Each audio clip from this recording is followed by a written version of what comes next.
Kenalkan, nama saya Kailara Mamurki, MPM 18311008. Di sini saya ingin mempraktekkan yaitu tentang skill lab 2 tentang pemeriksaan fisik paru.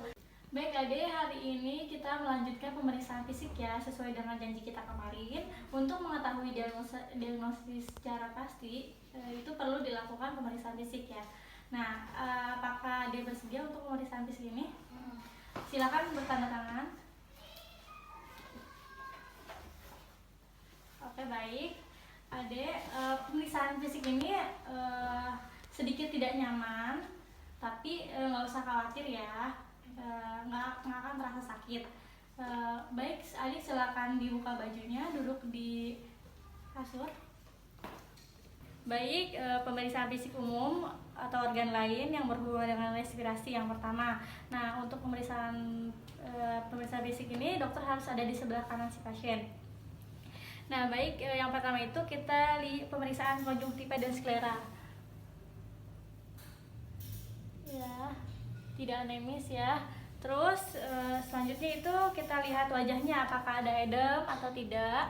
Nah, setelah dilihat wajahnya, kita lihat kulitnya apakah kulitnya ada sianosis atau tidak. Nah, ini tidak ada ya. Terus selanjutnya memeriksa kelenjar getah bening.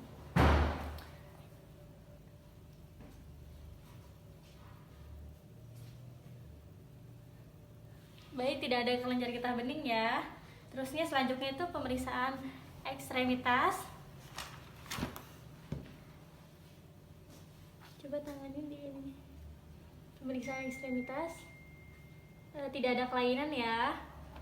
Baik, selanjutnya itu kita ke pemeriksaan sistem respirasi dimulai. Nah, yang pertama itu kita inspeksi, dilihat tentukan dadanya apakah simetris atau tidak. Terus dilihat juga apakah ada kelainan di struktur rongga dadanya atau tidak. Terus perhatikan setelah rongga dadanya sama enggak sisi kiri dan sisi kanannya. Terus lihat bentuk dadanya, apakah ada kelainan pigeon chest, barrel chest atau funnel chest. Ini tidak ada ya, ini normal. Selanjutnya lihat juga apakah di dinding dadanya ada inflamasi atau ada benjolan. Ini tidak ada ya, ini normal. Nah, selanjutnya itu kita palpasi. Apakah di palpasi umum apakah ada nyeri tekan. Kita palpasi umum ya. Apakah ada nyeri tekan? Terus apakah ada tumor massa ya.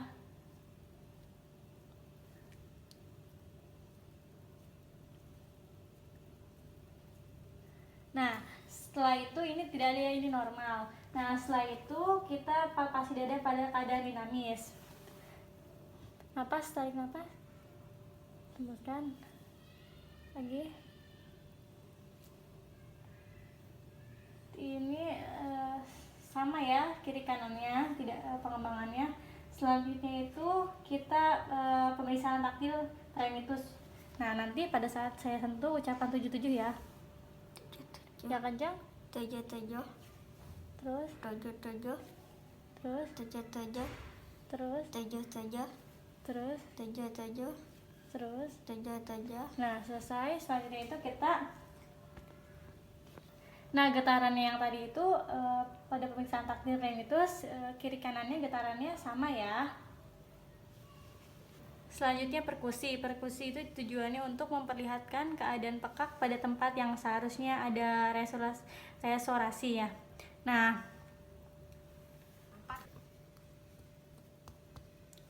menentukan paru kiri dan paru kanan. Kalau normal bunyinya sonor. Nah, selanjutnya itu kita menentukan batas jantung kiri dan batas jantung kanan.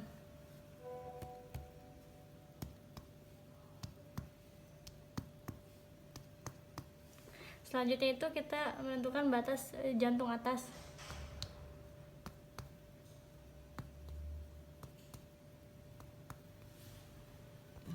Menentukan batas paru kanan dan hati.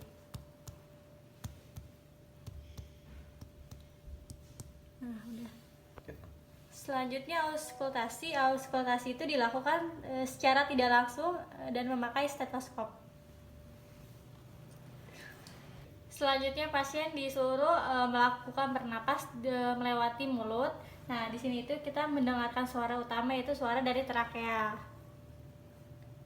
Napas dengan mulut ya Pak ya D ya. Nah, ini durasi antara inspirasi dan ekspirasi itu sama. Selanjutnya itu suara napas bronkial itu di daerah suprasternal, di mana durasi ekspirasinya lebih panjang daripada inspirasi. Selanjutnya itu suara napas bronkofesikular itu dapat didengarkan pada daerah RCV 1 dan 2 dekat dengan sternum, di mana intensitasnya sedang, pitch-nya sedang. Selanjutnya suara napas vesikular itu hampir di seluruh lapangan paru. Durasi inspirasinya itu panjang, intensitasnya sangat lunak dengan pitch yang lemah.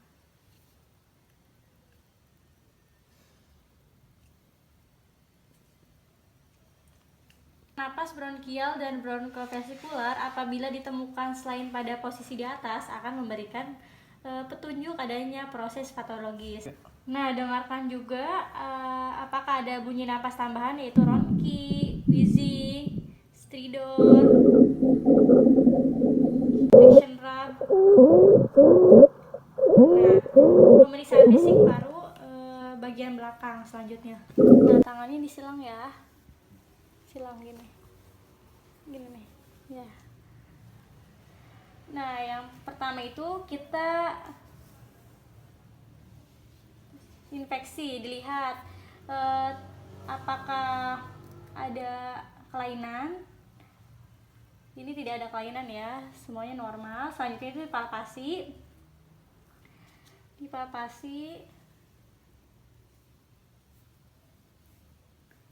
Nah, setelah dipalpasi,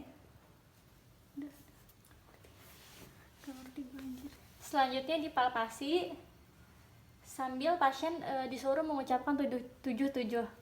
Ucapkan 77. 77. Lagi. 77. Lagi. 77. Lagi. 77. Lagi. 77. Lagi. 77. Nah, itu untuk mengetahui adanya getaran sama atau tidak di sisi kanan dan sisi kiri. Selanjutnya di perkusi bagian atas, kiri berurutan kiri dan kanan.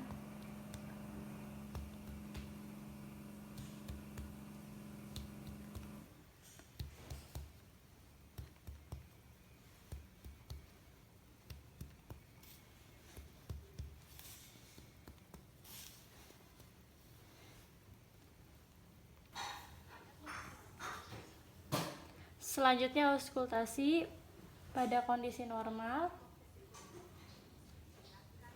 Bronkofesikular didengarkan di intervesikular dan bunyi vesikular dapat didengarkan pada seluruh lapangan paru.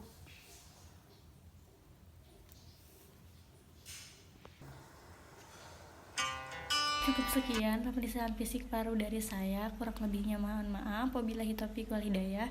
Wassalamualaikum warahmatullahi wabarakatuh.